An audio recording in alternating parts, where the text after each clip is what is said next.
for my healing. So March 26th marked 1 year to the uncovering that my uncle had done something to me when I was 4 years old. And when I tried to tell my grandmother about it, when I did tell my grandmother about it, she completely shut me down and told me that didn't happen and you're making that up. Thus causing me, decades of not believing myself, being really hard to trust myself with things, even if I knew beyond the shadow of a doubt they were true. Don't get me wrong, a lot of big things still got through, and I did put my foot down or anything. March 26th of 2025 is when the memory surfaced with psychedelic therapy. And what I remembered, which is what then I found out through reading The Body Keeps the Score, is how survivors can recall some memories. Thank goodness specifics are being protected, but it was a window. And I just knew. And I didn't want it to be a part of my story. And I couldn't believe that it was something I had repressed and blocked. But March 26th this year, March 26th, I had Reiki that day in order to,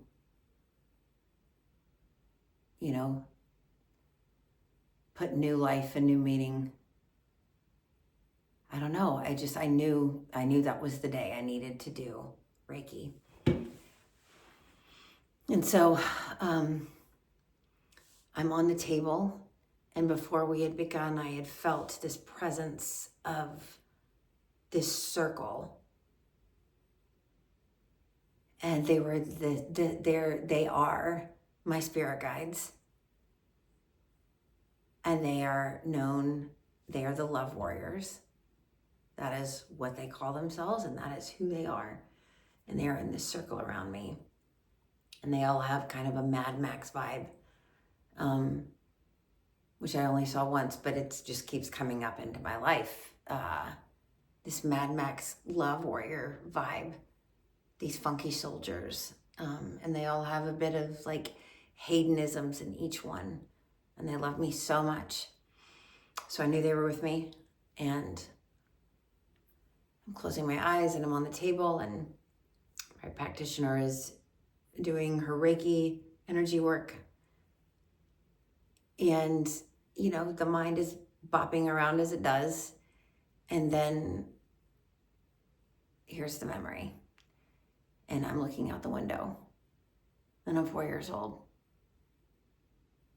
But this time, it's not just the window in the distance, which is what it was. This time, I go to the window, I look out the window, and it's 1986, and I can see the driveway, and I see a car pull up. My car today, 44-year-old Hayden pulls up in that driveway. I get out of the front seat, me today, wearing this tank top. I get out of the front seat. I put my phone in my back pocket, and I am on a mission to get inside. You don't see fear. You don't see anger. You see determination. Like on a mission to do this. And I'm watching, and then I see my husband, Brent, get out of the passenger side, come around the front, and following him is Bowie, my 5-year-old son. Then I am, all of a sudden, my view is the doorway that went out onto the landing of the house. There were 4 rooms at the top of the stairs, spiral staircase, wall-to-wall carpet, 4 rooms, no windows in the landing area, just doorways, 4 doorways. One here, that was my grandmother's. My uncle's was here. My growing up room, my mom's childhood room was here. The guest room window was here, the door was here. I was in the guest room. And I'm in the doorway. I've moved from the window to the doorway. And I know that my grandmother is in her doorway looking mad and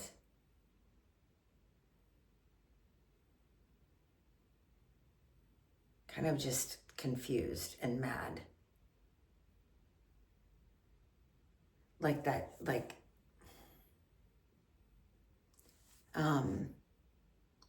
and then Jeff, my uncle, kind of had like I couldn't really, it wasn't like a clear vision of him, but it was the energy, the felt sense of like a deer in the headlights, busted, scared.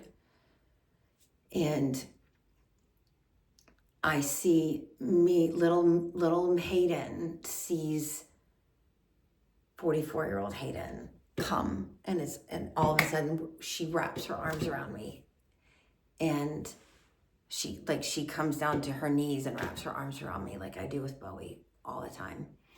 And it was like in that moment we were one. 4-year-old me and 44-year-old me, which I know that 444 is a big angel number. And again, I am point of view of my 4-year-old self, and she has her arms on my shoulders and is here and tells me, that was not okay. That was not okay. You're safe now. We're going to take you out of here. And I knew that Brent and Bowie had come to the top of the stairs, but they were kind of just there. And then we were getting ready to go downstairs. I was still point of view of little me, even though in that embrace we had become one. But then I saw my 6-year-old sister, who was 2 years older than me, come out of my mom's room in the doorway, looking very confused.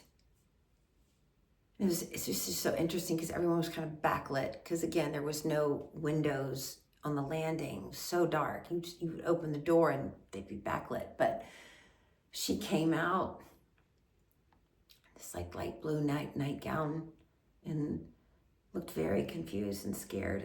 And then I was me now. And I had little me. And I was also me some of the time as well. It was so wild. But I was like, you're coming with us. You're coming with us too. Cut to the Love Warriors have also pulled up in the driveway. I just knew they were there. Cut to, we are driving, but now we are driving back. We are driving home here to this time, to this house, to this safe space. And Brent is driving and Bowie is in the front seat, and I, now, me, in this tank top, am in the back seat with little Hayden and little Starling, and their little heads are just tucked under my arms like angel wings.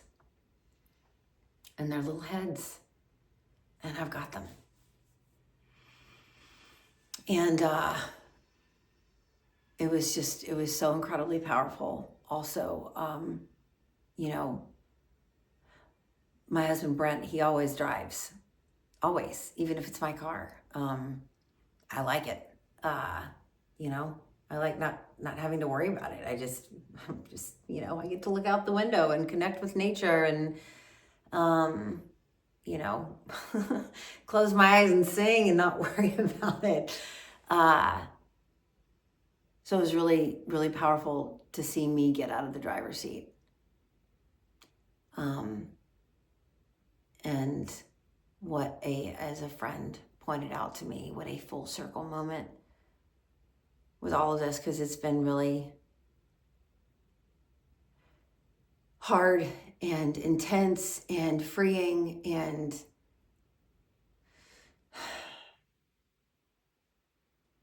a huge year for me. So